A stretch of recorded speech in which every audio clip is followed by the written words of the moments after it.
once I had the insides painted, I decided to go back and paint the legs or the base of these nightstands in the blue as well.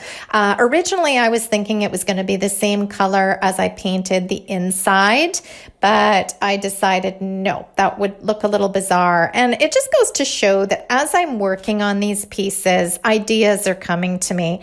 I mean, often, and I've said this, I don't know how many times on the blog and in these YouTube videos, I start off with maybe a vague notion of where I'm going with these pieces. And as I'm working on them, it continuously changes. It really does.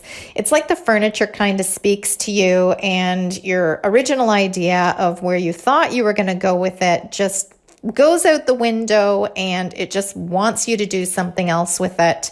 So I just go with the flow. Often that leads to me maybe, wasting a little bit of product, or in this case, my primer. I know I keep going on and on about that, but ugh.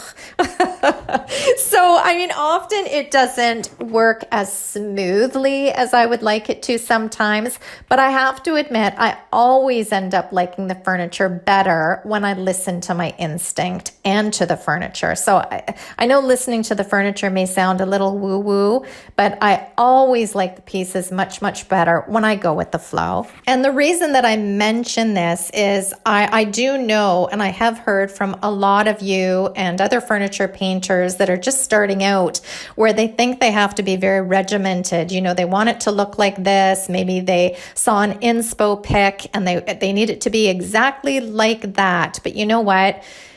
Just try and let go a little bit and go with what your gut is telling you, what your creativity wants to do, and what the furniture is dictating. And I guarantee you're going to be so much happier with your pieces.